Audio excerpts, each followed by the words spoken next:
when it was going on, I was feeling sick to the stomach about going to work. So I often took time off work because I was feeling physically ill. My anxiety was so bad. And even when I was at work, I was paranoid. I'm thinking, oh God, what's the day going to bring? And is he going to ask me in his office? There's a good chance that at some point in your career, you'll come across a workplace bully, either as a victim or a bystander. The experience can have a profound impact on your well-being. And it affected my mental health. It had that big impact on my self-esteem and self-worth.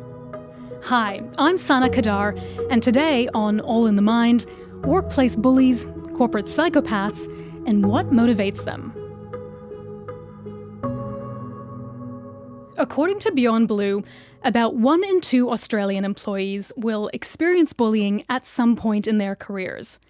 Victim stories like Tina's abound, though that's not her real name. But you know who you never hear from? Bullies themselves. We searched for a former or reformed workplace bully to speak to, someone who had gained insight into their behaviour and could explain what motivated them. Finding someone so self-aware and willing to chat was, as you can imagine, a stretch. We came up empty-handed. I think there's 2 reasons. One is people don't want to personally admit if they've bullied others. And the other category is I think some people who have bullied others don't want to admit it at all to anyone, even themselves, or they may not realise, or they may not acknowledge that they've been a bully. My understanding is that there is some data that exists, and if people are answering a survey anonymously, they're much more likely to admit it. Dr. Rachel Hannam is a psychologist and workplace mediator. She's worked on dozens of bullying cases, mostly in government, education, and NGOs. I asked her whether, in her experience, those accused of bullying ever own up to their behaviour. Sometimes. It's, probably less than half the time that they would own up to that behaviour. Very often, if the bullying has been going on and the workplace deals with it, it takes a long time, and staff who are being bullied continue to leave. I've seen that situation, and it goes on and on until the bully quits their job. Safe Work Australia defines workplace bullying as repeated, unreasonable behaviour directed at an employee or group of employees that creates a risk to health and safety.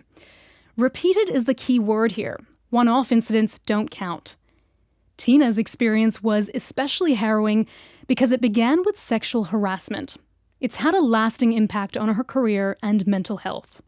So about 20 years ago, I was a young executive working in a medium-sized business, and my boss, who was in fact a director of the organisation, made numerous sexual advances, sleazy comments, which I managed to deflect on most occasions. But the particular incident, which was a real turning point, it was a bit more calculated, was on a regional trip, and we were travelling in his car to a regional country town, and he had organised the accommodation, and when we turned up at the accommodation he had indicated that there was only 1 room available, so we had to share a room. And I was frightened. I didn't know what to do.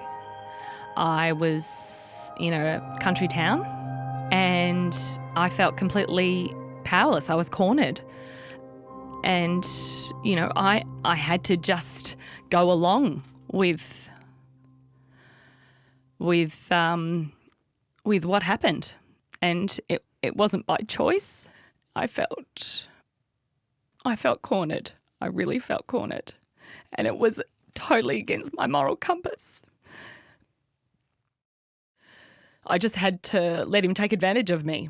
And I have a lot of guilt around that, and I still to this day have to work through those emotions.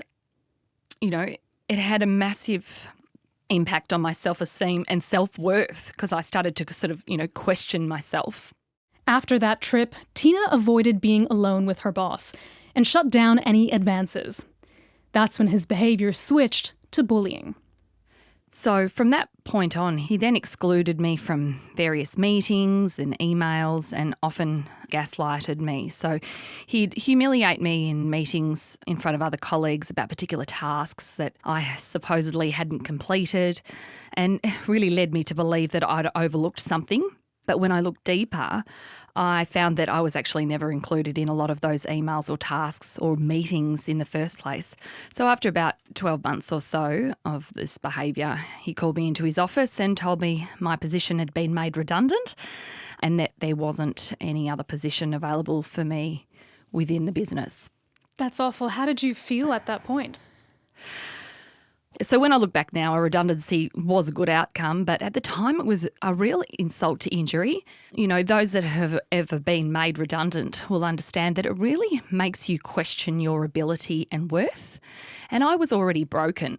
And, you know, I left things, you know, I swept it under the carpet. I can cope with this, I can just move on, and didn't realise the underlying effects that it would have on my mental health and that downward spiral that led me to depression and suicidal thoughts at a later stage.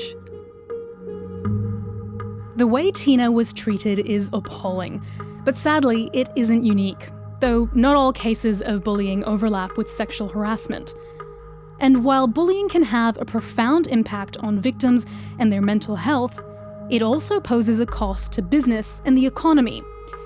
According to Safe Work Australia, workers with psychological distress take 4 times as many sick days per month compared to other employees. Lost productivity as a result of bullying is estimated to cost the economy up to $36 billion annually. So why do bullies do it? And why do organisations allow it? Dr. Victor Soho researches workplace abuse at the University of Melbourne. One of the key things that we have identified in many contexts is people thinking that bullying could be an effective instrument to get other people to perform. So basically, people think of humiliating behavior, of offensive behavior as a way to enhance your performance. And you know, when you say it this way, it obviously sounds counterintuitive. But a lot of people think that shouting at you or yelling at you or making condescending remarks when they are giving you feedback, that's a way for you to get a grip.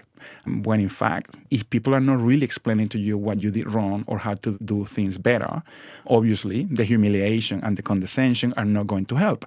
Another thing that definitely is a clear norm that motivates bullying is people thinking that it is okay to use bullying and aggression as a way to compete with other people. So imagine in a team, people are competing for bonuses or for specific important projects, and then they start undermining each other because that's the way to enhance their own performance relative to others.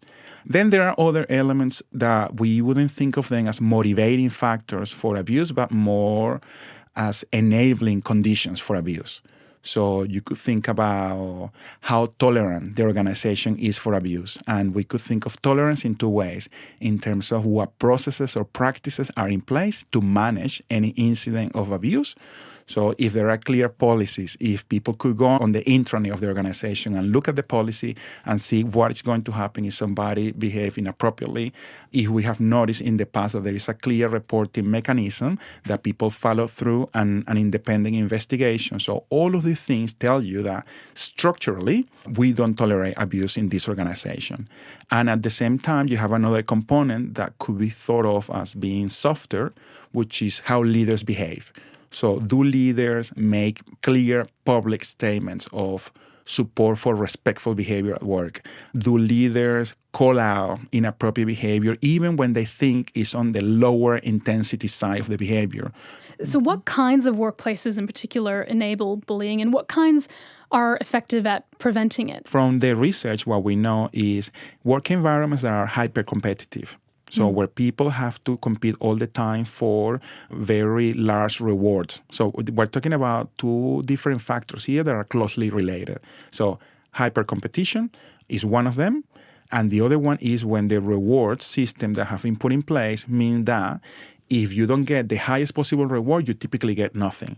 So imagine a situation where we're talking about bonuses, and the difference between not getting a bonus or getting one is having the down payment for your house. If you are in a hyper-competitive environment and the rewards that you will get if you win are disproportionately larger relative to your performance or that of others, you will more likely engage in some form of unfair competition. And that could be in the form of abusing other people as a way to get them out of your way.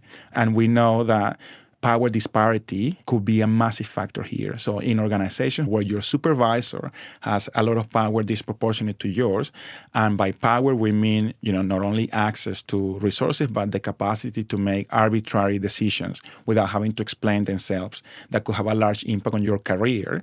So in those situations where there is a lot of power disparity, you will also find that bullying could, flourish and be very difficult for people to call it out, to do anything about it. So obviously in work environments that are on the opposite end, where the organizational hierarchy is not that, tall, where people is more flat and people are used to treat each other as equals, in those environments, people probably are less concerned with their status, and we're competing for disproportionate rewards. So bullying in a structural sort of way, in terms of how things have been designed, is less likely to occur. Dr. Victor Soho says a lack of job clarity, when people aren't sure who's responsible for certain tasks, can also contribute to workplace bullying. Because you're putting people in a situation where there will be a lot of friction between different employees, or where people's resources to cope with difficult situations are being depleted. Does that mean in the right toxic mix, any one of us could find ourselves being a bully? Yes. No question about that. We all want to believe that we have agency, right? That we as humans, that we have a clear moral compass, and that we are able to self-regulate and to control ourselves. And, that's fantastic. But we also know that people who are put in very difficult situations do struggle to resist the urge to engage in negative behavior. It's not that it's impossible. Of course, it's perfectly possible for people to do that. But in the right situation, even unwittingly, people might engage in bullying behavior. Organisational factors are just one part of the equation.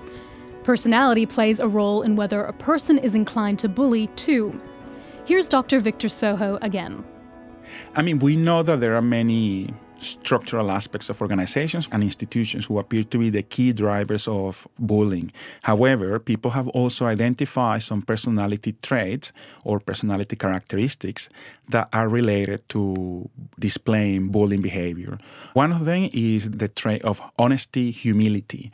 So basically, the general level of respect and consideration that we are used to afford to other people, to give to other people, to show to others. So if you're a person who in general thinks that other humans are worthy of respect for themselves, not because you could use them, you are probably less likely to engage in bullying and harassment.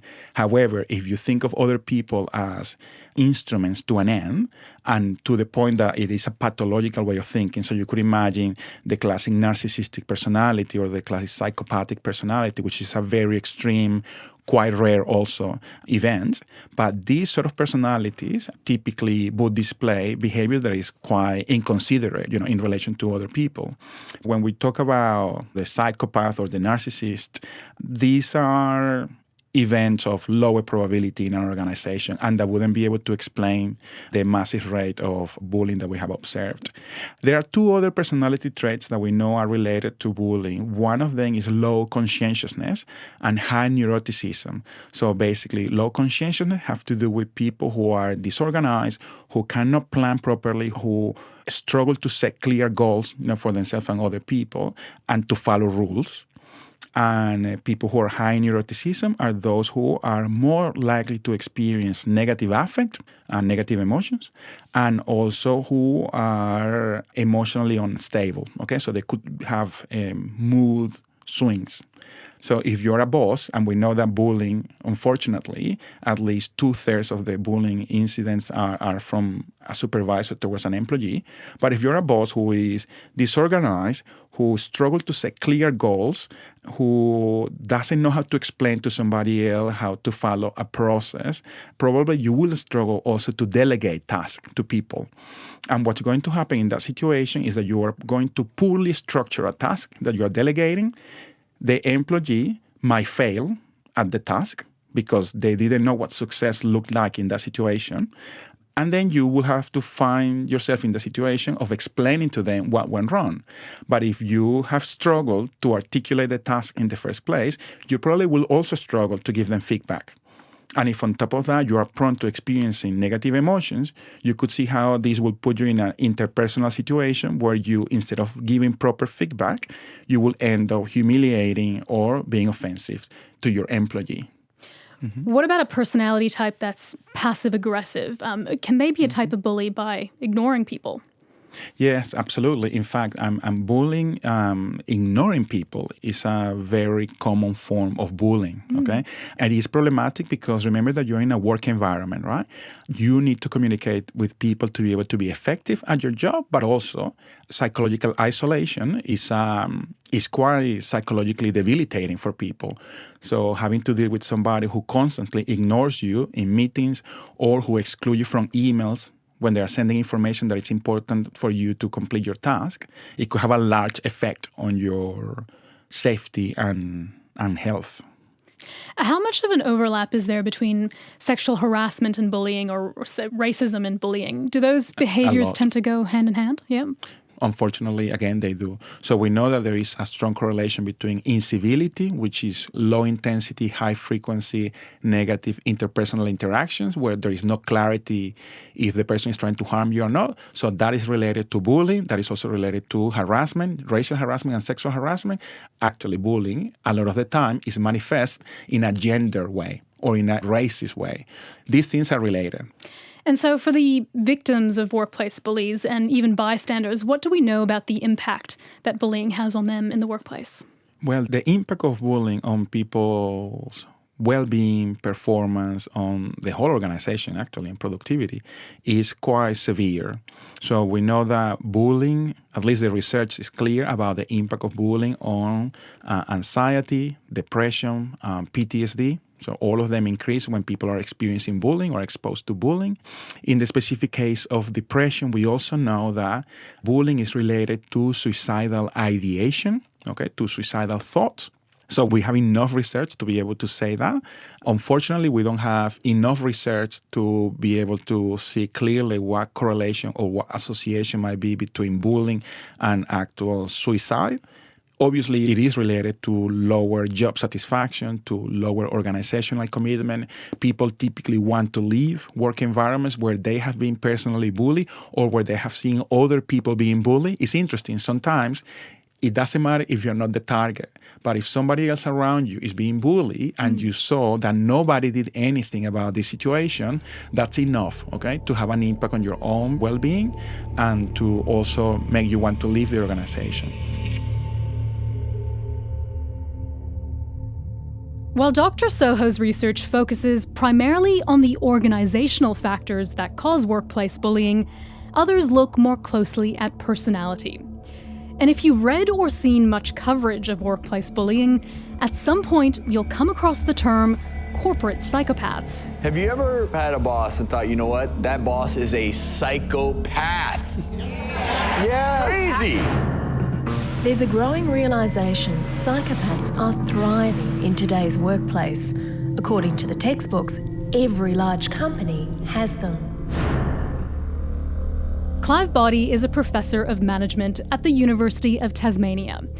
He researches psychopathic leadership and its relationship to workplace bullying. Corporate psychopaths and psychopaths in general are people who are lacking a conscience in what they do. So they're ruthless towards other people and totally devoted to self-orientation and self-promotion. In terms of the difference between them and your average bully, bullying and psychopathy go together in a linear relationship. So, in other words, there's a high correlation between the two. And I would argue that at the bottommost levels of psychopathy, you get almost no bullying. So it's a continuum and it's strongly related with each other. So bullying seems to entail some kind of callousness and indifference and ruthlessness towards other people by its very definition. And that is what's characteristic of psychopaths. They're motivated by power, control, and money. Those are the three things they're after as psychopaths in corporations. And they'll do anything they can to reach those goals. And bullying is used by them as a means of command and control. So if they create a reputation for themselves as bullies and as people who abuse their fellow employees, that reputation prevents people from challenging them. And this enables them to fulfill their self-oriented agenda rather than a organisationally oriented agenda. Is there certain kinds of workplaces that seem to attract or enable them in particular? I think high-pressure, results-oriented workplaces which are driven by monetary rewards seem to attract more psychopathic individuals than other organisations do.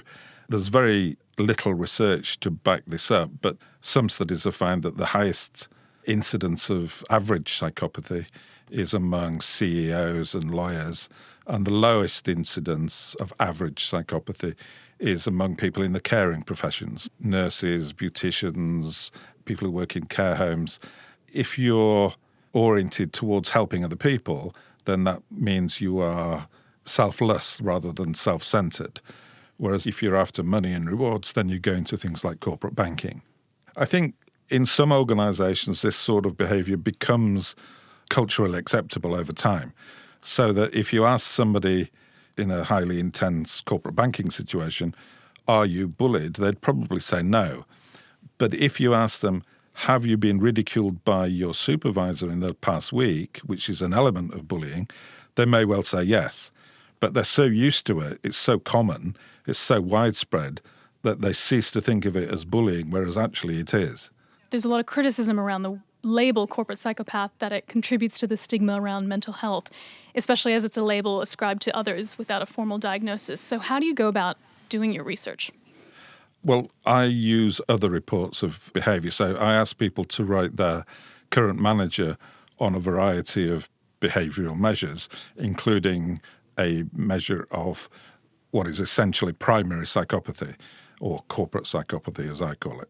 So these are the essential ingredients of psychopathy, but without the criminal elements.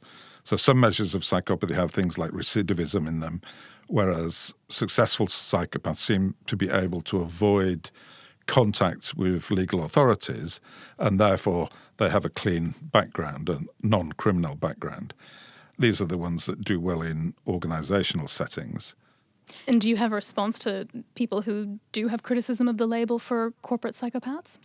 Yes, I've seen criticism of the label because it seems to be blaming people with mental health problems for things like what they do as psychopaths. Whereas some recent research I've just done but haven't reported on yet shows that the presence of corporate psychopaths in workplaces engenders large degrees of mental health issues in those they work with because they're so abusive and bullying and controlling. The psychopaths themselves seem to be perfectly happy with their own personalities, and they're highly functional in terms of what they do and how they do it. So they don't see themselves as people with mental health issues. So they almost have an I'll get you mentality, so I'll get you before you get me, without realising nobody else has any plans to get them. It's only them that feel as if you have to be ruthless to get on in seniority. That's really interesting. Over the course of your research, have there been any anecdotes or examples of workplace bullying that stick in your mind in particular? Yes, one very strong one. My quantitative measure of workplace bullying ended with a maximum frequency of once per day. But in some qualitative research that we did later, we found evidence of one particular workplace psychopath, who was a man, bullying multiple people every day of every week of every year. And on top of that, it was an open plan office. So he would go right up to someone's face and shout at them in their face until they cried, until they burst in tears. And he'd do this to several people a day, again in this open plan office. And so quite clearly my scale that ended up once a day was inadequate to capture the full range of bullying, because he was bullying up to 4 people a day. And the effects of doing that in close proximity to all the other people in the department, it's almost as if everybody's being bullied in the whole department at the same time, because then they can all see and witness the abuse that's going on.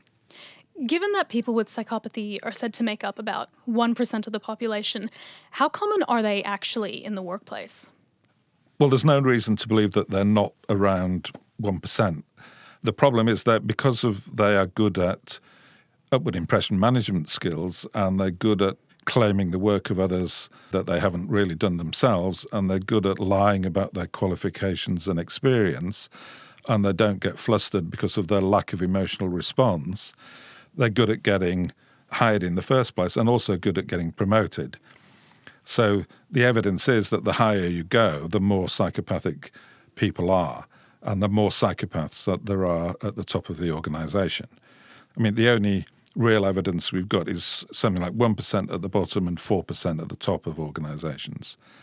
And this ability to get promoted, of course, into leadership positions magnifies or amplifies the bad effect they have on the organisation. And they start to affect the organisation's culture in an ethically negative direction.